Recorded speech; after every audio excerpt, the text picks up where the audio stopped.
igual você falou, a alopecia frontal fibrosante. É uma doença nova. Ela foi descrita a primeira vez há 30 anos. E acreditava-se, igual você falou, na pós-menopausa. Então, as primeiras pessoas que foram vistas que desenvolviam a doença foram as pessoas na pós-menopausa. E hoje a gente sabe que está tendo, né, tá uma verdadeira epidemia da doença, acometendo pessoas cada vez mais jovens.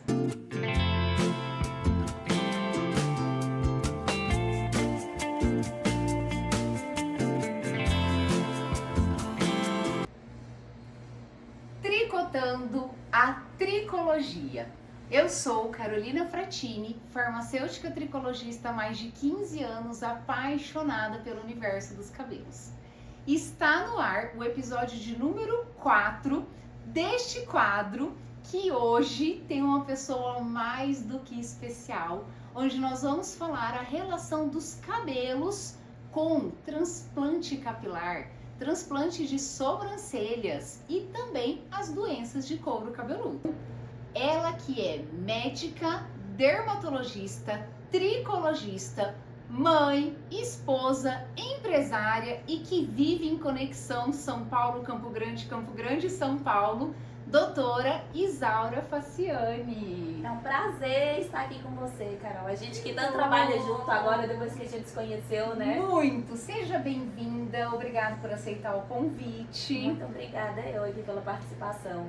Estou muito feliz para poder compartilhar com você as informações capilares no meio médico, dermatologista, tricologista. Doutora Isaura, primeira pergunta que eu quero fazer. Como que é o certo falar? Transplante capilar ou implante capilar? A gente acaba popularizando, usando as duas palavras para a mesma coisa, né? Mas o correto mesmo é transplante. Por quê? Transplante são coisas próprias, né? Então a gente tira o cabelo, eu costumo falar assim, que às vezes o paciente não sabe que o cabelo, no transplante capilar, a palavra é um órgão, porque o cabelo é um órgão vivo, né? Apesar de parecer assim que popularizou tanto o transplante capilar, que as pessoas deixam de enxergar também o cabelo como um órgão vivo. Então a gente tira as mudinhas, né? Que eu costumo falar que são mudinhas, os órgãos vivos cabelo, que são as unidades foliculares na região de trás, para poder colocar em uma outra região. Então, correto, assim, falando é transplante capilar. Implante seriam coisas que não próprias, como implante de silicone. Então, aí a palavra mesmo, assim, corretamente falando, seria transplante. Mas a gente acaba falando implante, transplante, isso não muda ali no final das contas. Mas agora que a gente sabe o correto, a gente vai falar o correto. Doutora Isaura, falando de transplante capilar, quem mais procura para fazer o transplante? O homem ou a mulher? Acabou, né, popularizando pelo homem, porque tinha aquela história de raspar a cabeça para fazer o transplante. Então a mulher não queria raspar a cabeça para poder fazer o transplante. Então hoje, com técnicas mais avançadas, em que a gente faz o transplante sem raspar, com a técnica long hair, hoje as mulheres procuram muito, né?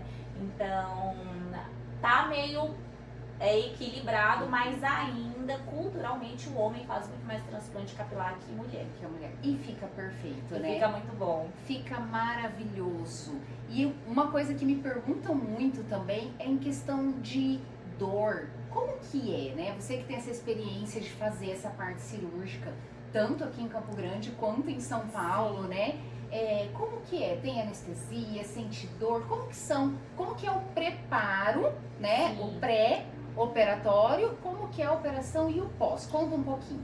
A cirurgia, apesar de ser uma cirurgia estética e popularizou-se tanto, é um procedimento minimamente invasivo, mas a gente faz sim como uma cirurgia. Então a gente faz um pré-operatório, pede avaliação do anestesista, porque eu opero com anestesista em sala, então a gente faz toda uma sedação no paciente.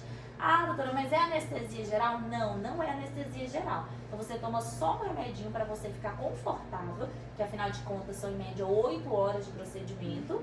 E é bem tranquilo. O intraoperatório, que seria o mais chato, porque é anestesia local, mas quando você está sedado, você não sente. E a recuperação, os homens tiram de letra, Tiram de letra, né? É tranquilo, É tranquilo. Só os primeiros dias, assim, fica com receio de bater a cabeça, mas no geral, assim, todo mundo se surpreende com o pós. Fica todo mundo com muito receio, mas fica tudo bem. E tem uma coisa que eu sei que a senhora é famosíssima na parte de transplante capilar de sobrancelhas, principalmente em mulheres. Conta um pouquinho para quem está assistindo essa parte. Agora, Carol, essa técnica também, mais uma vez, eu falo assim que a gente está sempre inovando, né? A gente consegue retirar os fios longos, então sem raspar. Por que essa técnica revolucionou o transplante de sobrancelha? Antigamente a gente precisava raspar porque a gente vinha retirando as unidades foliculares, né? E o aparelho nos permitia retirar só lá na raiz. Com o Mamba Long Hair, que é uma tecnologia moderna, a gente consegue extrair os fios longos. E o que muda quando a gente vai colocar os fios, principalmente na sobrancelha? Que os fios longos, na hora que a gente coloca, implanta na sobrancelha, a gente consegue ver o caimento. Então, a gente sabe, a gente já consegue ver no pós-operatório imediato como que vai ficar a sobrancelha depois que ela voltar a crescer, né? Porque ela também sofre uma queda dos folículos para depois voltar a nascer.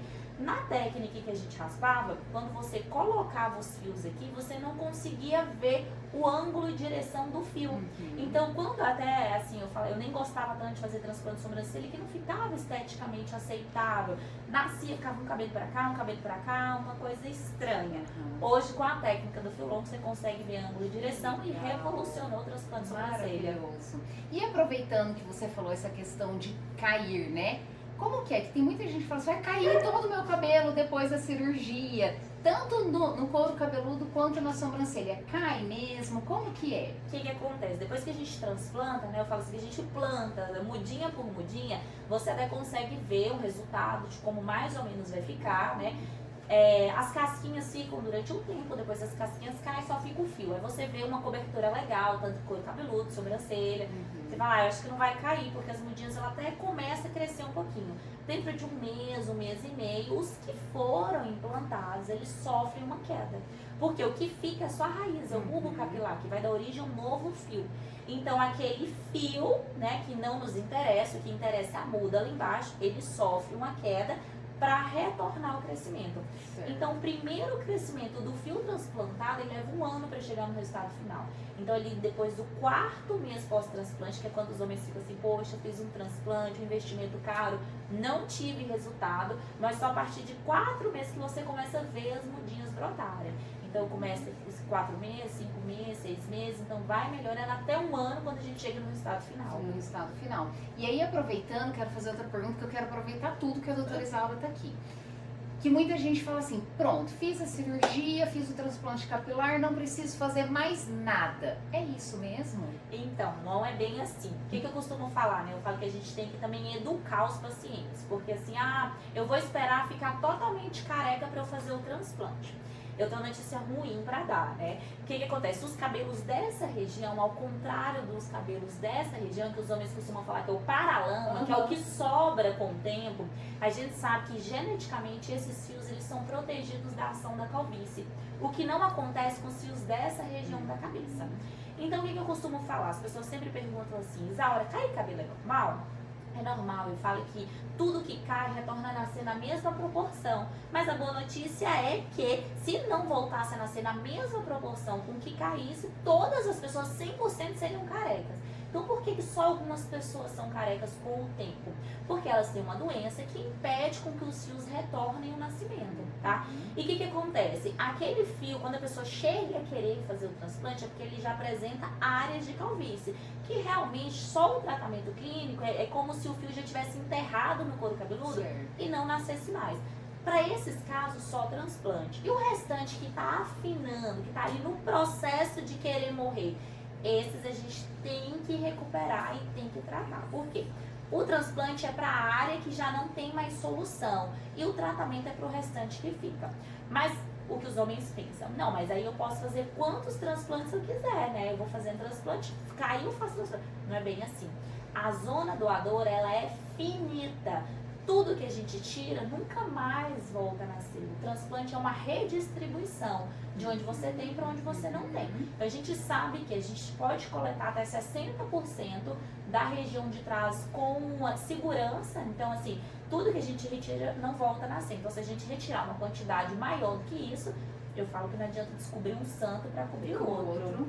Então, por isso que a gente não é bem assim. A gente tem que dosar a quantidade de fios que a gente pode retirar para poder ficar esteticamente aceitável. Sim, sim. E sabe uma outra coisa que eu falo com meus pacientes também? Eu falo assim, gente, nenhuma cirurgia é para sempre.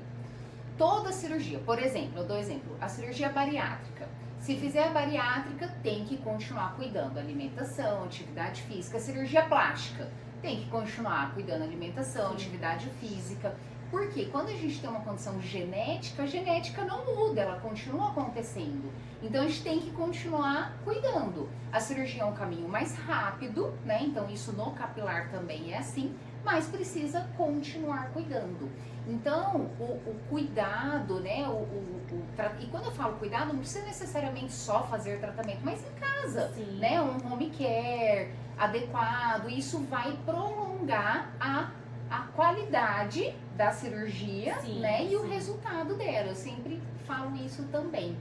E é muito legal você estar falando todas essas características, porque hoje está muito mais, embora não seja um procedimento muito barato, mas está mais acessível, né, doutora? Mesmo porque, isso é uma curiosidade minha também, porque meus pacientes perguntam, na verdade, é por quantidade de folículo que...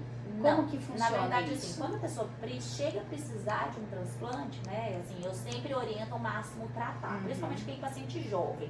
Ah, então quer dizer que paciente jovem não posso fazer transplante? Não é isso. Não tem uma idade, assim, que eu considero, a partir de tal idade você tem que fazer transplante. É quando o cabelo te incomoda e afeta a sua autoestima. Aí a gente tem que tentar recuperar o máximo, porque é aquele momento que você vive. Sim. Depois as coisas mudam, a moda muda. Não sei se daqui 5 anos o cabelo ainda vai ser importante pra você, ou vai ser mais importante ainda, né? Sim. Então o que acontece? Quando a gente chega a realizar um transplante, por mais, é só entradinha. O centro cirúrgico a gente loca do mesmo jeito, a sedação acaba sendo a mesma. Então, assim, quando o paciente precisa de uma quantidade maior, a gente extrai uma quantidade maior. Mas a quantidade não muda muito ali, entendeu? O tempo cirúrgico também nos prolonga muito mais, porque então a gente é um valor fixo. Então, assim, o paciente paga por um valor que já é um pacote, que já inclui centro cirúrgico, anestesista, minha equipe, que sou eu, tem minha enfermeira, tem uma médica que me auxilia, anestesista em sala durante as 8 horas do procedimento, mais minha enfermeira e mais minhas auxiliares que vão separar os folículos. Bem trabalhoso, é um trabalho artístico, né? Minucioso. Exatamente. Doutora, uma outra pergunta que me fazem muito, que eu também quero te perguntar aqui. Muitos homens chegam até mim e falam assim, Carol, eu não quero fazer o transplante porque eu tenho que parar de tomar hormônio. Então tem muitos homens que fazem reposição hormonal e chega com essa informação, que para fazer o transplante capilar ele precisa parar de tomar hormônio. É isso mesmo? Vamos lá, o que acontece com o hormônio? E o que acontece com a queda de cabelo? É que a maioria das pessoas confunde queda de cabelo com calvície. Às vezes, muitas vezes, o paciente que é calvo fala assim, eu não sinto meu cabelo cair. E às vezes, um paciente que é super cabeludo fala, meu cabelo não para de cair. E aí, existe uma diferença que as pessoas não conseguem separar. Vamos lá, a questão hormonal da testosterona. A principal doença que faz com que o homem fique careca é a alopécia androgenética, que é andrógeno mediado. O que é o andrógeno? Andrógeno são os hormônios masculinos e o principal é a testosterona.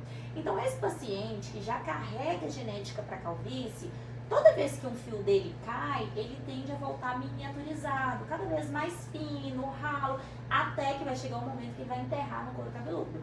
O que o uso exógeno da testosterona faz? Então, esse paciente que já carrega genética para calvície, quando ele faz uso da testo, o que acontece? Mais DHT a gente tem e mais ação ali no couro cabeludo. Então, inevitavelmente, a calvície dele vai progredir de uma forma mais avançada. Então quer dizer que não pode tomar hormônio? Não é bem assim, a gente consegue, eu falo ali, jogar no meio do caminho, né? Porque tem pessoas que precisam fazer uso da testo para poder repor, porque falta de estímulo, porque a gente sabe que com a idade, hoje as pessoas estão envelhecendo, mas fisicamente, mas mentalmente as pessoas estão muito ativas. Paciente de 70 anos, você não dá 70 anos. E é um paciente mais ativo, mais disposto, que pratica atividade física, então ele precisa sim de uma reposição exógena de testosterona. Então a gente acaba tentando equilibrar ali no meio do caminho. Certo. Outra coisa que acontece também é aquele paciente que não carrega carrega a genética da calvície e o cabelo cai quando faz uso da testo. Esses casos não é por uma doença, é só por uma alteração do nível hormonal que ele tem transitoriamente ali, que é o que a gente chama de eflúvio telógeno agudo, que é quando faz os fios ciclarem de uma forma mais rápida. Mas a boa notícia é que esse paciente que não tem doença, os fios voltam a nascer sem problema algum, assim como acontece com as mulheres quando têm filho, né? As mulheres chegam desesperadas. Acabei de ter bebê, eu vou ficar careca. Aconteceu comigo, né? Depois que eu tive a neném, com 3 meses, meu cabelo assim, eu olhava na pia, eu tô assim, se suicidava, pulava, né? Eu vou ficar careca. Aí eu falava, calma, Isaura, você sabe o que tá acontecendo. Então, quando você entende o que tá acontecendo com você, você entende que também tá tudo bem, você não tá com nenhuma doença, você não vai ficar careca. Tem coisas que a gente pode fazer pra poder passar por isso de uma forma mais, né, assim, mais tranquila, né? Mais tranquila. Ai, ótimo. Então. E eu quero aproveitar também a doutora Isaura aqui.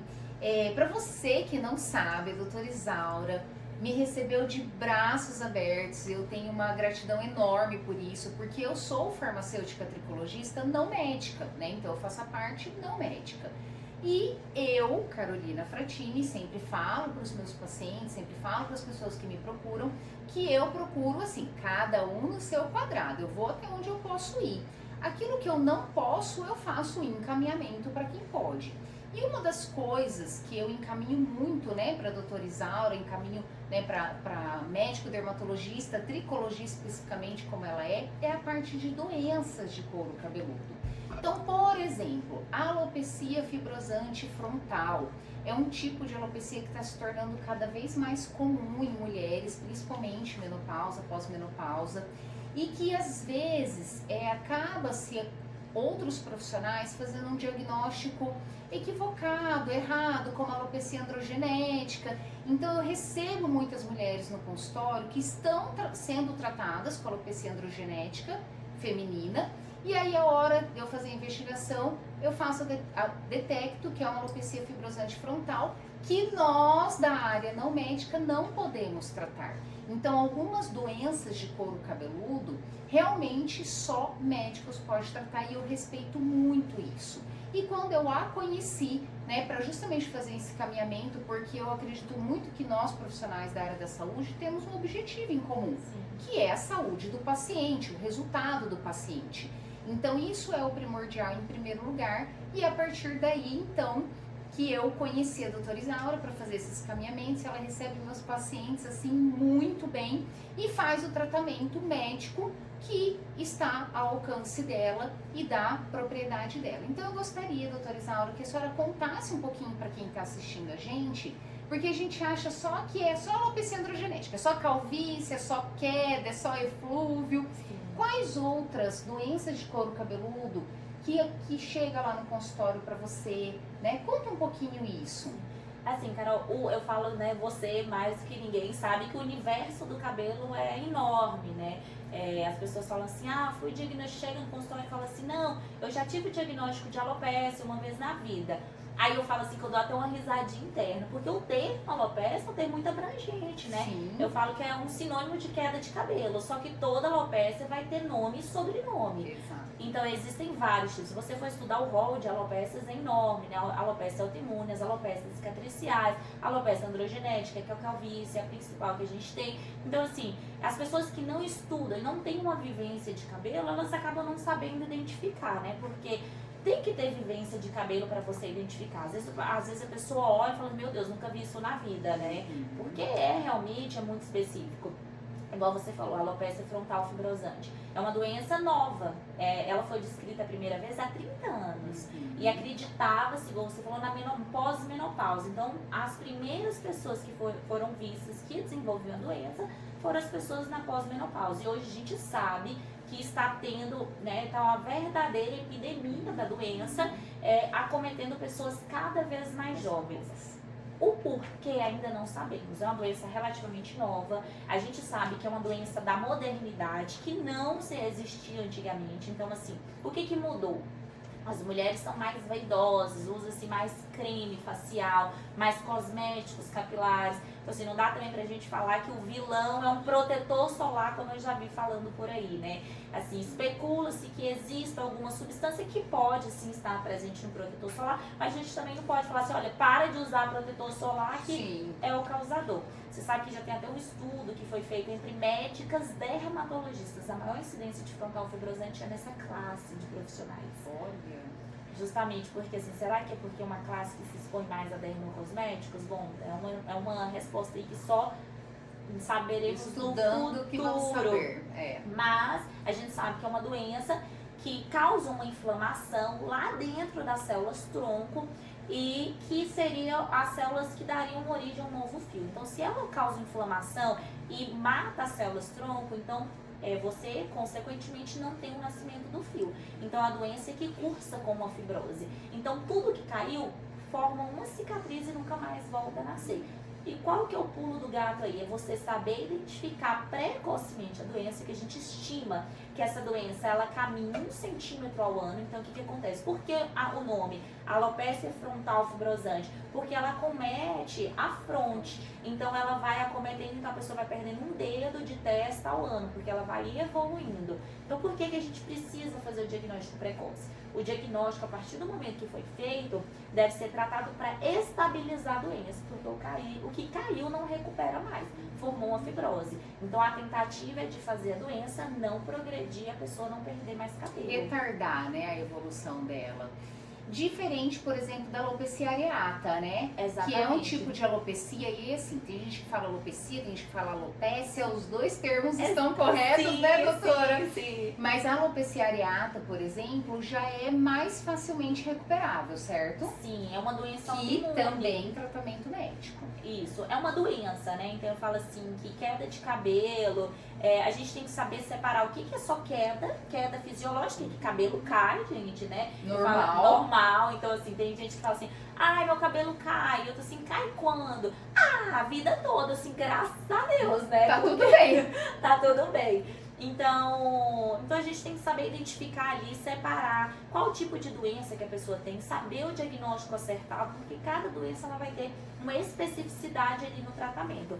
Principalmente esses casos de alopecia, às vezes a gente precisa tratar o paciente com medicações imunossupressoras. Então tem que ter uma mão, assim, são medicações mais delicadas de se manejar, porque pode ter acometimento de fígado, então a gente precisa de um segmento mais perto, um retorno do paciente ali, pra gente ficar vendo com foto, com exame tricoscópico, para ver se o resultado tá sendo bom. Será que a gente tem que trocar, aumentar a dose, diminuir a dose? Não é uma coisa muito fácil de se fazer, mas quem tem a prática ali de fazer isso, já acompanhar pacientes, a gente acaba Realmente especialista nisso, né? Porque como a gente estava falando, o cabelo ele tem um ciclo fisiológico de nascimento, crescimento, queda. Então o cabelo cair é normal.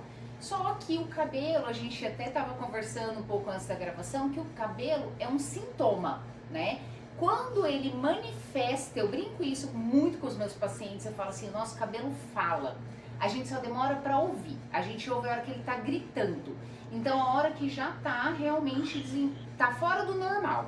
Então uma queda fora do normal, aparecer então que seja igual para a alopecia areata, né, que aparece fica uma região ali pelada em forma normalmente circular, né, oval, depois pode ir aumentando. Então antes disso aumentar, antes de chegar a própria fibrosante frontal que a gente estava falando, já apareceu um dedinho ali. Então realmente o prevenir é melhor que o remediar, e se precisar remediar com um especialista, né, específico, para que faça esse acompanhamento, para que essas manifestações desses sintomas do cabelo possam melhorar, retardar e até mesmo em alguns casos resolver, né, de algumas doenças. Porque assim, doutora Isaura, eu falo muito, eu acredito que a senhora ouve muito isso, tanto em homem quanto em mulheres. Então, homens e mulheres, cabelo está relacionado à autoestima. Quando a pessoa tem, desde dermatite seborreica, a alopecia areata, a própria queda, quando tudo aquilo ali está fora do normal, a pessoa se intimida, retrai, fica constrangida, fica com vergonha, né? Porque o cabelo tá ali exposto. Sim, né? Assim, então o nosso cabelo é nossa autoestima. Então, realmente, ter o cuidado com um profissional especialista nisso, para ter esse acompanhamento, para tratar esses sintomas, para recuperar não só o cabelo, mas a autoestima da pessoa, não é verdade? É importantíssimo. Eu costumo falar uma frase assim, tempo é cabelo. Por quê? O que caiu, às vezes, pode ser que não recupere mais. Eu tenho vários exemplos disso, assim, Carol, de pacientes, assim, que às vezes, olha, procura, eu já sabia que era uma doença, procura, né? Claro que eu vou falar pra pessoa ir, procura, porque tá acontecendo, o paciente, eu já fazia estética com o profissional, ela falou que manejou, quando chegou pra mim já tinha dado 3 centímetros. E assim, a pessoa sai chorando porque, né? Então, assim, tempo é cabelo. Então, quanto antes você procurar, né, o especialista para poder tratar, ver o que você tem, se de fato é uma doença, se a abordagem que precisa. E quando você me falou, assim, da autoestima, isso é tão verdade que eu falo, assim, que eu acho que eu fiz cabelo pela minha autoestima. Que desde muito pequena, minha mãe sempre deu um secador pra mim e pra minha irmã. Então, assim, que quando a gente começou a ficar mocinha, então, assim, era uma coisa que ela importava, que a gente tinha que estar com o cabelinho arrumado. Então, eu falo assim, não adianta eu estar com a melhor roupa do meu guarda-roupa se meu cabelo não tá arrumado. Então, acho que isso mexe com o nosso psicológico. Acho que foi até por isso que eu acabei por essa linha de tratamento. Que legal, maravilhoso. Gente, eu ficaria a tarde inteira conversando com a doutora Isaura, uma mulher maravilhosa, inteligentíssima, uma energia excelente, sensacional, sem contar que super humana, né? Os meus pacientes que voltam lá, eu encaminho pra ela, a hora que eles voltam, eles falam, ai, Carol, adorei, obrigado pelo encaminhamento, enfim.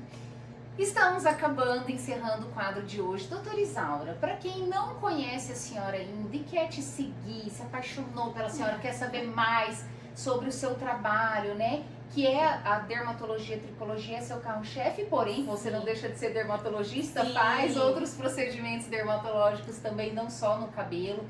Então tem aí uma gama muito grande de atendimento. Como e onde as pessoas podem te encontrar? Conta pra quem tá assistindo a gente. Eu sou muito ativa nas redes sociais, assim como a Carolina. Meu Instagram é doutora Isaura Faciani. Então ali já tem o link que encaminha para os meus atendimentos. Eu atendo hoje em São Paulo, capital, e Campo Grande, aqui no Mato Grosso do Sul. E vai ser um prazer aí receber vocês, os pacientes da Carol. Então a gente tá aqui para somar, né, Carol? Nossa, muito para somar. Muito obrigada. Bom, e a última pergunta que não quer calar, né? Doutora, eu, Carolina, não sei fazer tricô, mas eu sei falar de cabelos. A senhora sabe fazer tricô? Olha, Carol, a minha vida inteira eu sempre quis aprender a fazer tricô, mas eu também não sei. Mas de cabelo a gente entende. Muito bom! Se você não quer perder nenhum episódio deste quadro, ative as notificações, se inscreva no canal e me segue no Instagram, @carolinafratini_oficial, onde eu vou estar postando os episódios e você também vai saber os próximos profissionais que estarão no sofá aqui da minha casa para você assistir aí e a gente tricotar, ou melhor, conversar sobre o universo dos cabelos no Tricotando a Tricologia com Carolina Fratini.